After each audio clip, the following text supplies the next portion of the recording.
Escute a palavra de Deus com o pastor Heraldo Gueiros. Amados, eu quero compartilhar com você um texto muito interessante que está lá em Mateus capítulo 2. Mateus capítulo 2. Tem que pegar. Deixa eu dizer uma coisa para você. Eu não sei, sinceramente eu não sei o que é que você acha do Natal. Como você vê o Natal? Qual a importância do Natal para você?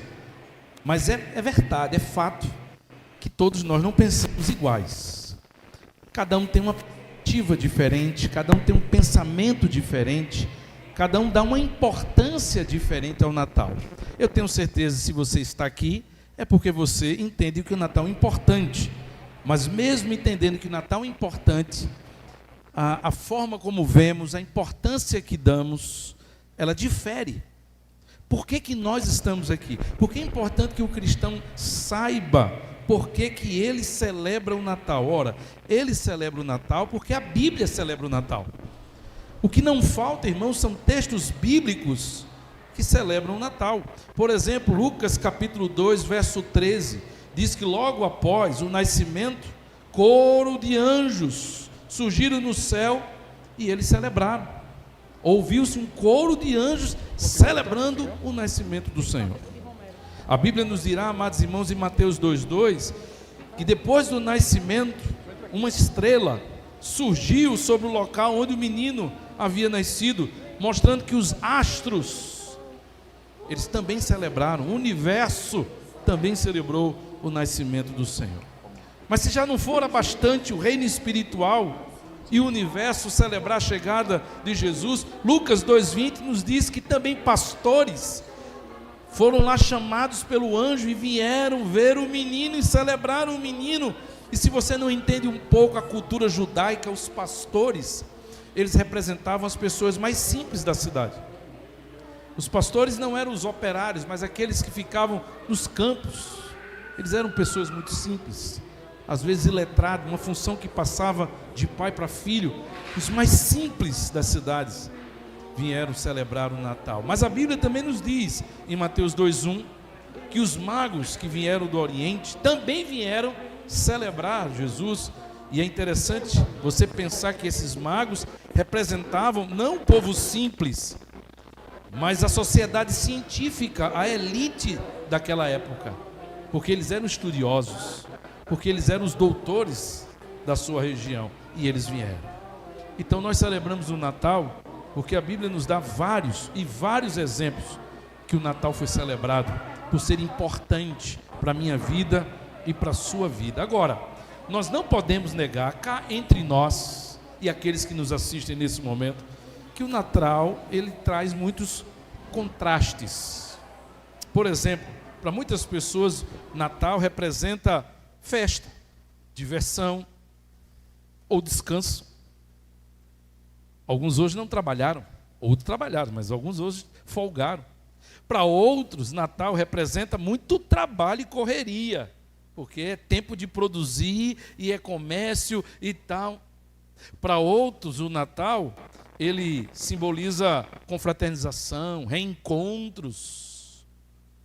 E não duvide que para muitos Natal representa solidão, tristeza, saudades.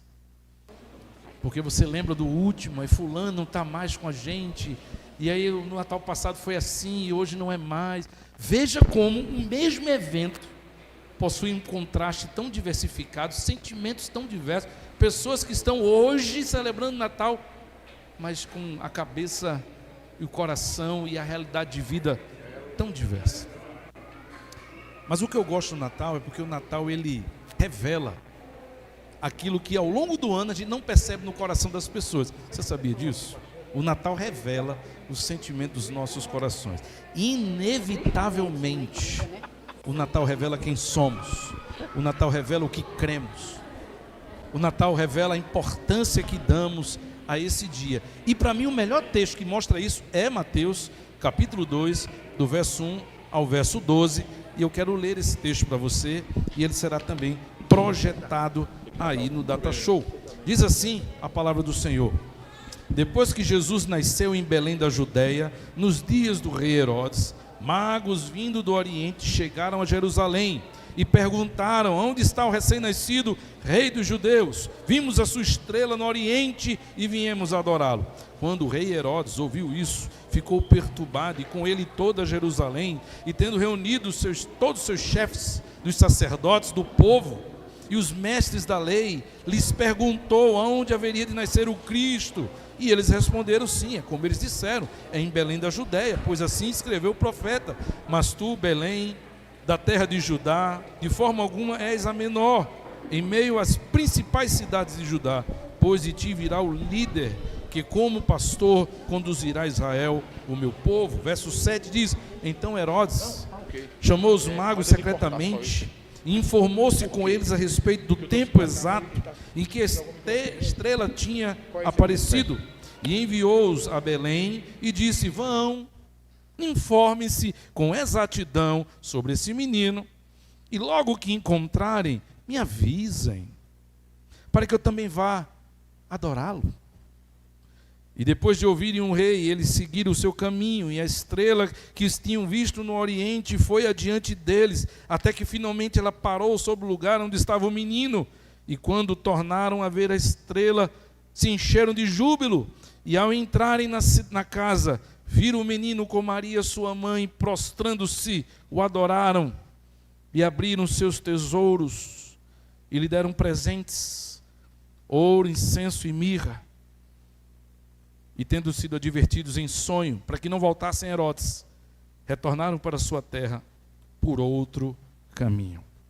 Quando você olha para esse texto, você percebe que há muitas figuras, muitos personagens envolvidos nessa mesma história, nesse primeiro Natal, e eles tiveram reações totalmente diferentes. A primeira reação que a gente percebe nesse texto é a reação do desconhecimento. Qual é a reação? De novo, qual é a reação? Por que desconhecimento? Essa foi a reação de todos os comerciantes e todos os moradores daquela cidade, quando José e Maria chegaram. E ninguém percebeu a debilidade de Maria, ninguém se sensibilizou pela situação dela, ninguém sabia quem era aquela criança, de forma que, aonde eles chegavam, o texto dirá que a resposta era: não há lugar, casa cheia. Eu tenho certeza que eles soubessem quem era aquela criança, o que representava aquele casal. Ei, escute, teriam dito: durma na minha cama, eu vou desalojar alguém agora do quarto, esse quarto é de vocês. Mas eles não sabiam. Reação de desconhecimento. E deixa eu lhe dizer que 2000 anos se passaram e ainda há muitas pessoas que desconhecem o Natal. Há muitas pessoas que ainda não entendem o sentido do Natal. Essa semana, quando nós estávamos em viagem com a família, lá no Rio Grande do Norte, inclusive Robson revendo Júlia, e aí o que aconteceu? A gente estava lá no hotel, sessão da tarde, vamos assistir aí, botamos um filme lá na TV a cabo do hotel, e aí tinha um filme muito engraçado, muito show, sobre o Natal. E você só assiste filme de Natal no período de Natal. Não vai assistir na Páscoa Natal, não vai assistir no Carnaval Natal, não vai assistir no São João Natal. Você só assiste em dezembro. E aí a gente começou a assistir o filme. Boas risadas, filme nacional, mas muito diferente, sem palavrão e tal, quase raríssimo de você ver um filme que não tenha isso. Contudo, o enredo do filme era aquela família tentando salvar o Natal, porque havia a sociedade, o mundo todo havia esquecido o que era Natal. O Natal tinha desaparecido. E eles estavam tentando convencer, fazer as pessoas lembrarem. E que trabalho, o filme todinho, o sofrimento deles, tentando salvar o Natal, fazendo as pessoas lembrarem do velhinho, barbudo, roupa vermelha, saco de presente. As pessoas, não sei o que é isso, é um gnomo, o que é isso? E aí você ria do filme, e o filme todinho, eles tentando. Aí você diz, um filme inocente, animado, divertido, mas que tem ensinado não só os filmes, não só as letras das músicas, não só as novelas, não só os filmes. As pessoas não ensinam Jesus.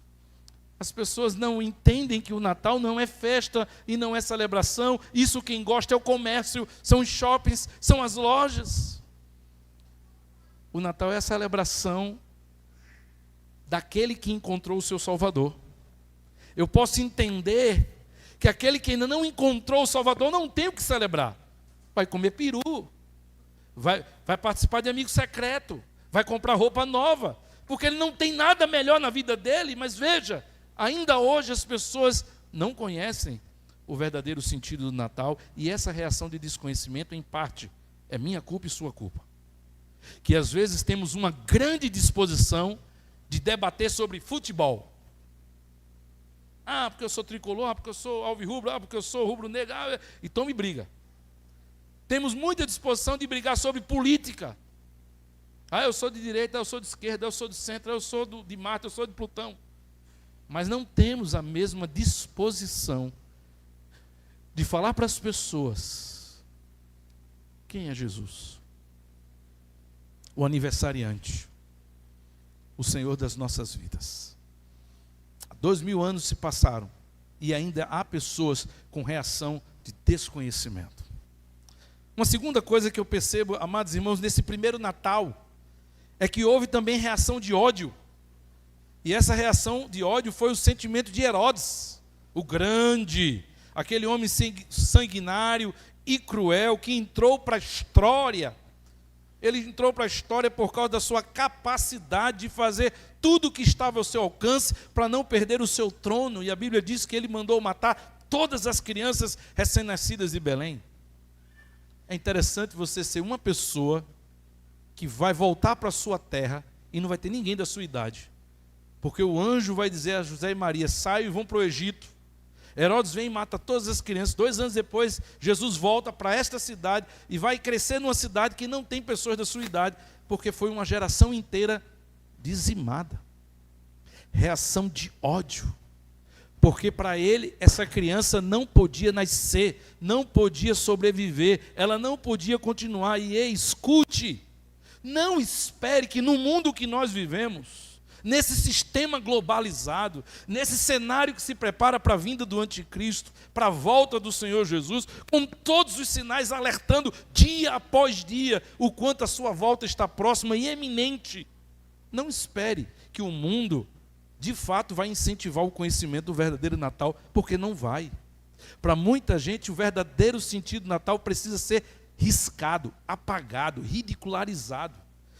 O esforço de docentes universitários, de fazer com que os jovens que entram nas faculdades desprezem a sua fé cristã, a necessidade que o comércio tem de fazer que você acredite ou ensine e estimule a sua criança, que ela acredite nos símbolos do comércio, para que em cada festa do ano eles vendam, e você não percebe o mal que isso causa nos seus filhos. Eu tive a experiência de ser capelão em algumas escolas, e por último estava numa escola aqui do Ibura, e é impressionante pais que questionam uma escola sabendo que ela é evangélica, cristã. Por que vocês não fazem essa festa? Toda só a escola faz essa festa. Nós não fazemos essa festa porque nós temos um calendário diferente. Opa, nós somos uma escola cristã. Não, mas devia ter essa festa. Qual é? O que você não entendeu ainda? Tem alguma coisa errada, e não é com a escola, talvez com você, que queria que seu filho tivesse uma escola comum. Porque ainda é o último reduto que nós temos para criar os nossos filhos.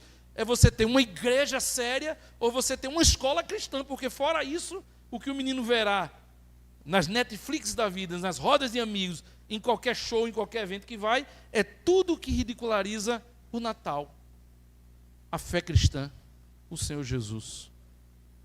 O diabo não pode impedir que Cristo volte, mas ele é eficiente em fazer com que a gente não acredite que ele existe.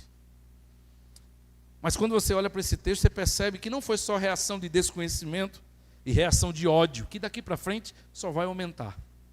Mas houve também uma reação de indiferença. E isso eu fico assustado, e eu quero compartilhar com você. Quem teve essa reação de indiferença? A Bíblia fala nesse texto de personagens importantes, sacerdotes e mestres da lei. Quem eram esses sacerdotes e mestres da lei que Herodes vai consultá-los e questioná-los? Olha, chega esses magos aqui na minha porta com essa conversa. Magos me dizendo o nascimento do rei judeu. Como é que é esse negócio? E eles dizem, rapaz, é verdade. É isso mesmo, a lei diz isso. Eles não estavam acompanhando, eles não sabiam. E a Bíblia diz que eles confirmam com precisão sobre o local que o menino nasceria, mas em nenhum momento demonstraram interesse de ir ver se era verdade. Não é incrível isso? Chegam os magos dizendo, olha, desde lá do Oriente vem uma estrela, e a gente vai seguindo, ela anda, a gente segue, ela anda, e ela parou aqui. E já que é a religião de vocês, a gente vai perguntar aonde é. E vocês não sabem? No mínimo, esses magos, esses mestres da lei, poderiam dizer assim, rapaz, vai que é verdade. Vamos lá ver esse negócio. A distância, irmãos, a distância entre Jerusalém, aonde os magos chegaram, e Belém, aonde Jesus estava nascendo, é 9 quilômetros. 9 quilômetros. É uma caminhada como daqui na praia, daqui no Pina. Eles não saíram do lugar. Os religiosos da época, apáticos, indiferentes, desinteressados. Preciso dizer uma coisa para você que é da família IPJA. Às vezes, soa constrangedor, entenda o que eu vou dizer, soa constrangedor a gente tem que se esforçar para fazer uma propaganda de um culto e pensar em fazer um coral com crianças, porque a gente sabe que o coral termina mobilizando a família. Não que isso não seja bom, a gente faz isso há, pelo menos, aos 23 anos que eu estou aqui, e muito mais antes de mim também já se fazia isso. Mas é incrível como a igreja precisa se desdobrar, se esforçar para criar cenários e estímulos. Porque se não fizer isso, os crentes não vêm para a igreja. Porque vai chegar no final de semana, cansado, já trabalhei muito. Culto tem todo domingo, eu vou no próximo. Indiferença. Cuidado, porque no primeiro Natal foi encontrado reação de indiferença. Eu não sei o que motivou você vir aqui. Talvez tenha sido a cantata. Talvez tenha sido o convite de alguém. Mas será que todos que estamos aqui estamos? Porque entendemos que não haveria melhor lugar para se estar. O lugar mais importante é estar na casa do Senhor, agradecendo ao Senhor, porque Ele nasceu e não desistiu de nós, e morreu por nós, e voltará para nos buscar. Ou será que estamos tão secularizados que a gente está vivendo aqui e o agora? A reação de indiferença não é de hoje, aconteceu naqueles dias, mas ela perdura no coração de muitas pessoas hoje. Mas como eu preciso terminar, porque nós vamos ter a cantata dos adultos, eu quero falar de uma última reação, e para mim a reação mais importante desse texto é a reação de adoração. Sim, teve uma reação de desconhecimento, sim, teve uma reação de ódio, também teve reação de indiferença, mas graças a Deus, neste primeiro Natal e ainda hoje, e quem sabe aqui no meu e no seu coração, existe a reação de adoração. E onde é que nós vemos essa reação? Na vida dos magos. Que por sinal eles não eram reis, tá? Isso é tradição da Igreja Católica. Eles não eram reis, eram os magos. Esses estudiosos, esses religiosos, que vieram de muito longe, provavelmente da Babilônia, procurando um menino, guiados por uma estrela. E talvez esses homens que viviam no meio da realeza, no meio das autoridades, das pessoas importantes, imaginavam que quando chegassem encontrariam um menino num palácio. Mas o texto vai dizer que quando eles chegaram ao lugar que a estrela parou, não era um palácio, mas uma casa humilde. E não era um super berço, mas um berço humilde. E não eram famílias com roupas reais, mas um casal recém-casado humilde. E nem por causa disso o visual constrangeu eles e disse assim, acho que a gente parou na casa errada, tem alguma coisa errada, não pode ser rei, não pode ser aqui, isso não é um palácio, esse pessoal não tem cara de realeza, não é aqui. Não, eles não foram levados pelo que viam, porque havia uma convicção profunda em seus corações. E a Bíblia diz que ao entrarem na casa, viram o menino com Maria, sua mãe, e independente do que estavam vendo, prostrando-se, o adoraram, abrindo seus tesouros e entregando-lhes suas ofertas, ouro, incenso e mirra. Isso é reação de adoração, que não está preocupado com a igreja, com a liturgia, ou se o pastor que vai pregar é Heraldo, ou Augusto, ou fulano que é mega power, 1.000 e 1 milhão de seguidores e tal. Não, não é a pessoa, não é o evento, não é a liturgia, não é a cantata, não é nada, não é a decoração. É um coração grato, é um coração cheio de fé, é um coração inspirado por esse amor que entrou em nossas vidas e nos transformou, que nos dá esperança que apesar das dificuldades que passamos ou das decisões erradas que tomamos, Ele continua nos amando. O pecado entristece o seu coração, mas não nos afasta dele, porque Ele ama como nós somos. Ele morreu por nós, sabendo quem éramos. O seu amor é incondicional, o seu amor não tem explicação. A ironia desse texto, se é que nós podemos dizer, porque é uma ironia que a gente não pode negar, é que os religiosos que conheciam a palavra de Deus e estavam perto geograficamente, não se moveram, não se esforçaram, não creram. Mas os magos que não eram judeus, os magos que vieram de longe, os magos que viram livros de uma história de religião que não era deles, que vieram atrás de uma estrela que podia ser qualquer coisa, fizeram uma longa viagem, enfrentaram grandes desafios, mas não desistiram, perseveraram e chegaram e estavam dispostos a adorá-lo. Ao prostrarem-se e adorarem, eles estavam reconhecendo o que eu e você precisamos reconhecer. Ali estava o nosso Messias. Como eu disse ontem, repito hoje, que a manjedoura está conectado com o Calvário. Não são duas histórias, apesar de termos duas datas de celebração, Natal e Páscoa, mas nós não estamos falando de duas histórias, de dois acontecimentos, de dois personagens, mas de uma única história que começa na manjedoura e termina no Calvário. Manjedoura e cruz estão conectados. Ele nasceu para morrer, Ele nasceu para salvar, Ele nasceu por amor, Ele nasceu por causa de mim e de você. Ele não desistiu de mim, Ele não desiste de você. Que a sua reação não seja de indiferença, que você não seja movido ou atrapalhado pelas reações de ódio, que você não contribua para que as pessoas continuem com reação de desconhecimento, que através da minha vida e da sua vida, o menino que é o nosso Senhor jamais deixe de ser adorado. Natal não precisa ter calendário, precisa ter coração grato, agradecido, coração cheio de fé e esperança. Se um dia o governo disser assim, fecha a igreja, continuaremos celebrando o Natal aqui em nossas casas, com as nossas famílias, porque não é culto, é gratidão, é reconhecimento, é celebração da nossa fé. Que você entenda isso. Essa é a reação mais importante que define o nosso coração. Reação de adoração.